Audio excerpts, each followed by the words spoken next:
బేహద్ పరం మహాశాంతి. ఈరోజు బాపూజీ పరబ్రహ్మ పరమేశ్వరుడు అంటే ఎవరు, ఆత్మ యొక్క నిరాకారి స్థితి, సంపూర్ణ బ్రహ్మస్థితి ఎలా ఉంటుంది, ఎవరిది అనే విషయాన్ని కొంచెం చెప్తాను అంటూ ప్రారంభిస్తూ ఉన్నారు. ఈ రోజుల్లో చాలామంది పరబ్రహ్మ పరమేశ్వరుడు ఆత్మ యొక్క నిరాకారి స్థితి గురించే ఎక్కువగా మాట్లాడుకుంటూ ఉన్నారు అంటున్నారు బాపూజీ.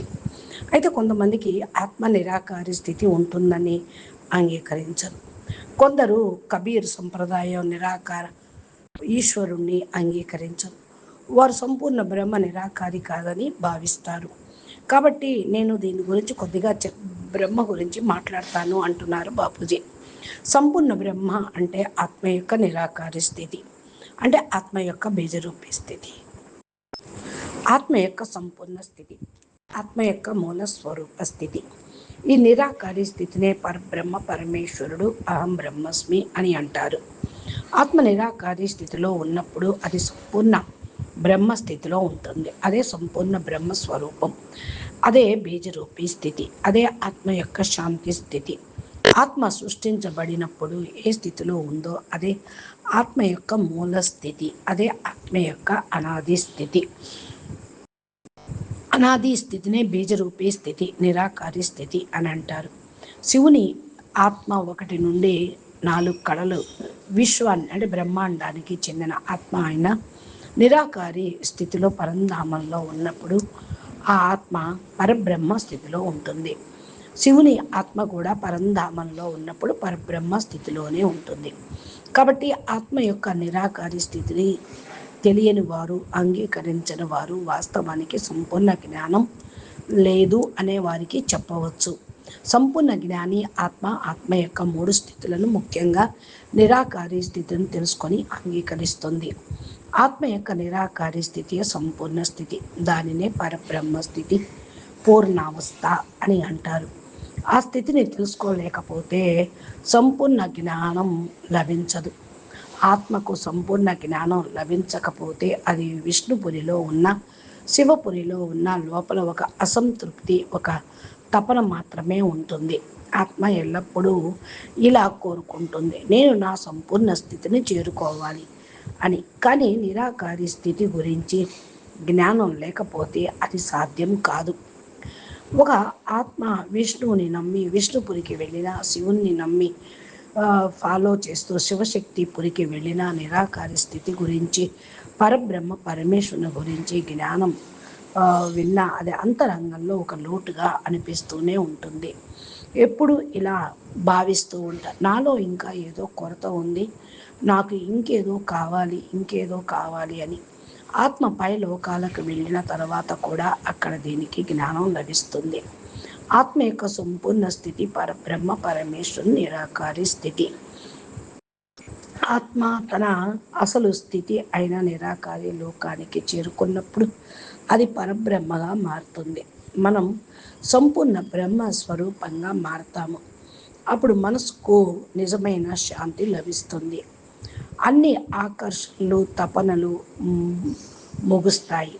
ఆత్మ తన అనాది స్వరూపమైన బీజరూపీ స్థితిలో స్థిరపడుతుంది. అప్పుడే ఆత్మకు నిజమైన మనశ్శాంతి లభిస్తుంది. అదే పరమానంద స్వరూపంగా మారుతుంది. ఆత్మ దివ్య ప్రకాశాన్ని, దివ్య ఆనందాన్ని, దివ్య అనుభూతిని పొందగలదు. అయితే మనుష్య జన్మలోనే ఆత్మ ఈ జ్ఞానాన్ని పొందాలి.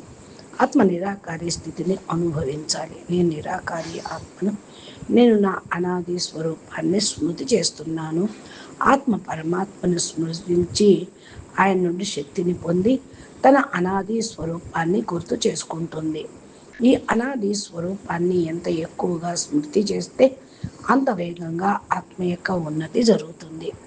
ఆత్మ నిరాకారి స్థితిని గుర్తు చేసుకున్నప్పుడు ఎక్కువగా వృద్ధి, కళ, పురోగతి చాలా వేగంగా జరుగుతుంది. ఆత్మ ఎక్కడ నివసిస్తుందో మనందరికీ తెలుసు. దీన్ని ఫాలో చేయండి.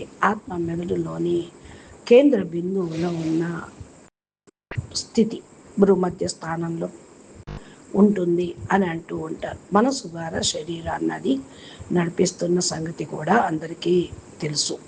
అందువల్ల శరీరంలో ఉన్నప్పటికీ మనిషి తన నిరాకారి స్థితిని అనుభవించగలగాలి.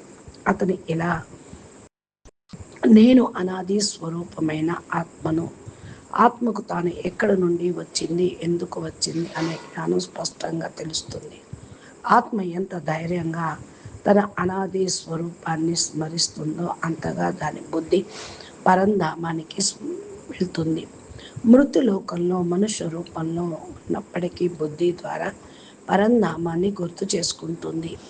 దీనివల్ల ఆత్మ యొక్క ఉన్నతి మరింత వేగంగా జరుగుతుంది. అందుకే ఆత్మ యొక్క నిరాకారి స్థితియే పరబ్రహ్మ పరమేశ్వరుని స్థితి, అదే సంపూర్ణ స్థితి. ఈ జ్ఞానం సాధారణంగా ఎక్కడా లభించదు. శాస్త్రాల్లో కూడా పరబ్రహ్మ సంపూర్ణ జ్ఞానము పూర్తిగా ఎవరి దగ్గర లేదు. పరబ్రహ్మ పరమేశ్వరుని జ్యోతిర్లింగ రూపంలో ఆరాధించే విధానం మాత్రమే చెప్పబడింది. జ్యోతి అంటే ఒక వెలుగు, లింగం అంటే చిహ్నము. అంటే జ్యోతిర్లింగం అనేది పరబ్రహ్మ పరమేశ్వర ఆరాధించడానికి ఒక సాకార ప్రతీక. అందుకే జ్యోతిర్లింగాలను పూజిస్తారు. జ్యోతిర్లింగం నుండి శివలింగం అనే రూపం వచ్చింది. కాలానుగుణంగా ఇది మారుతూ మారుతూ జ్ఞానం కాలంతో పాటు మారుతూ జ్ఞానం యొక్క స్థితి ఒకటి అయినప్పటికీ కాలచక్రం తిరుగుతూ ఉండటం వల్ల భూమిపై జ్ఞానం యొక్క వ్యక్తీకరణ మారుతూ ఉంటుంది. పాత జ్ఞానం ఒకటి, ఆత్మజ్ఞానం మరొకటి. కొత్త ప్రపంచానికి కొత్త జ్ఞానం అవసరం ఇప్పుడు అని తెలుస్తుంది. ప్రపంచంలో 4 యుగాలకు సంబంధించిన జ్ఞానాలు అయితే ఉన్నాయి. అనేక రకాల జ్ఞానాలు వచ్చాయి. లౌకిక జ్ఞానం, పారలౌకిక జ్ఞానం, అనాది కాల జ్ఞానం. ఇవన్నీ చివరికి పూర్ణ బ్రహ్మ జ్ఞానం అనే ఒకే అంశతో భాగాలే అని బాపూజీ చెప్తూ ఉన్నారు.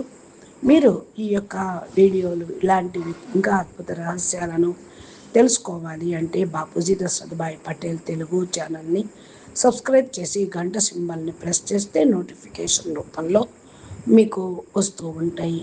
అచ్చా, నమస్తే, ధన్యవాదాలు, పరం మహా శాంతి. మీకు ఈ వీడియో నచ్చినట్లయితే లైక్ చేయండి, షేర్ చేయండి, మంచి కామెంట్ పెట్టండి. మళ్ళా అందరికీ కూడా జ్ఞానం అందించే జ్ఞానదాని మహాదానిగా కండి. నమస్తే.